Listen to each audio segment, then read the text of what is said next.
गर्मियों की एक खूबसूरत सुबह में सूरज उगते ही रमनपुर गांव में हलचल मच गई।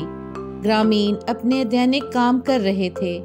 कुछ अपने खेतों की देखभाल कर रहे थे, कुछ कुओं से पानी निकाल रहे थे और कुछ अपने पड़ोसियों के साथ बातें कर रहे थे। उन्हीं में से दोस्तों का एक समूह था, राम, श्याम और मोहन, जो अपने काम से छुट्टी लेकर एक बरगद के पेड़ के नीचे बैठे थे। क्या तुम लोगों ने समाचार सुना? सरकार ने हमारे गांव के विकास के लिए एक नई योजना की घोषणा की है। कौन सी योजना? सरकार हमारे गांव में एक नया स्कूल और एक अस्पताल बनाने जा रही है। वाह, ये तो बहुत अच्छी खबर है। हमारे गांव को आखिरकार बेहतर शिक्षा और स्वास्थ्य सुविधाएं मिलेंगे। हाँ, और मैंने सुना है कि वो हमारे गांव के पास के शहर से जोड़ने वाली एक सड़क भी बनाने जा रहे हैं। इसका मतलब है कि हमें बुनियादी जरूरतें खरीदने के लिए घंटों यात्रा नहीं करनी पड़ेगी। इससे हमारे गांव में बेहतरी आएगी। जैसे ही दोस्त अपने गांव में नए विकास पर चर्चा करना जारी रखते थे, उनके साथ महिलाओं का एक समूह भी शामिल हो गया, जो ताजी चुनी हुई फलों और सब्जियों से भरी टोकरियां ले जा रही थीं। सभी को सुप्रभात। सुप्रभात सीता, उन टोकरियों में आपके पास क्या है? मेरे पास मेरे खेत से कुछ ताजे आम, केले और सब्जियां हैं। मैंने सुना है कि पास के शहर से व्यापारी आज हमारे गांव आएंगे, इसलिए मैंने सोचा कि मैं बेचने के लिए कुछ उपज ले आऊं। ये बहुत अच्छा विचार है सीता। हमारा गांव अपने स्वादिष्ट फलों और सब्जियों के लिए जाना जाता है, और अब नई सड़क के साथ हम उन्हें आसानी से बाजार में बेच सकते हैं। हाँ, ये हमारे लिए कुछ अतिरिक्त आय अर्जित करने का एक शानदार अवसर है।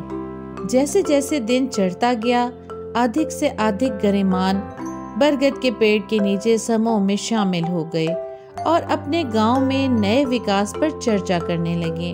उन्हीं में एक बूढ़ा आदमी रामलाल भी था, जो 70 साल से अधिक समय से गांव में रह रहा था। मैंने इस गांव को एक छोटे से गांव से आज इस गांव में विकसित होते देखा है, और अब नई विकास के साथ मुझे यहाँ देखकर खुशी हो रही है कि हमारा गांव बेहतर भविष्य की ओर बढ़ रहा है। आप सही कह रहे हैं रामलाल जी।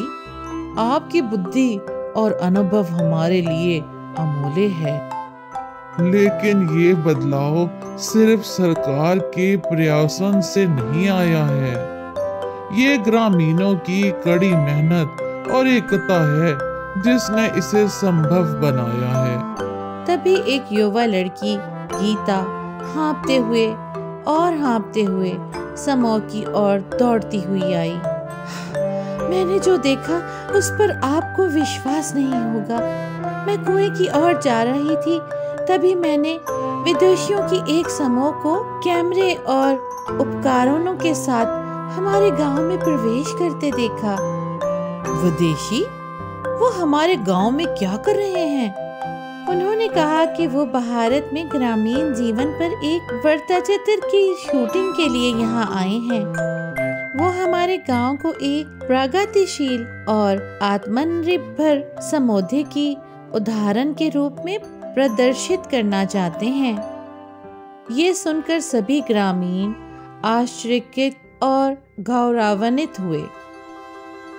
वो आपस में बातचीत करने लगे और इस बात पर चर्चा करने लगे कि अपने गांव के वास्तविक प्रतिनिधित्व करने के लिए वो विदेशियों को क्या दिखा सकते हैं। बहुत विचार विमर्श के बाद उन्होंने अपने पारंपरिक हस्तशिल्प संस्कृति और अपने प्रसिद्ध अतिथि के प्रदर्शन करने का निर्णय लिया। जैसे ही रामनपुर में सूरज डूबा, ग्रामीण अपने गांव में नए विकास और दुनिया के सामने अपनी संस्कृति के प्रदर्शित करने के अवसर का जश्न मनाने के लिए अलाव के चारों ओर एकत्र हुए। हमारे गांव और उसकी प्रगति के लिए। हमारे गांव की और ग्रामीण बातें करते रहे और हंसते रहे, कहानियां साझा करते रहे और अपने गांव में देखे गए परिवर्तनों को याद करते रहे। ये उनके लिए गर्व का क्षण था कि उनके गांव को बाकी दुनिया द्वारा पहचाना और सराहा जा रहा था। सभी समारोह के बीच एक युवा लड़का रवि हाँफते हुए समूह की ओर दौड़ता हुआ आया। मैंने जो सुना उस पर आपको विश्वास नहीं होगा। सरकार ने हमारे गांव में बिजली पहुंचाने के लिए एक नई योजना की भी घोषणा की है। गरीबानों ने खुशी मनाने और जश्न मनाने का इंतजाम किया, एक दूसरे को गले लगाया और सरकार को उनके प्रयासों के लिए धन्यवाद दिया। वो जानते थे कि ये तो बस शुरुआत है और उनके गांव का भविष्य उज्जवल है। जैसे जैसे रात होती गई, ग्रामीण अलाव के चारों ओर नाचते गाते रहे। विदेशी लोग हर पल को अपने कैमरों में कैद करते रहे। रामनपुर गांव ने वास्तव में एक लंबा सफर तय किया है और सरकार के समर्थन और अपने लोगों की एकता के साथ ये भारत में एक आदर्श गांव बनने की राह पर है।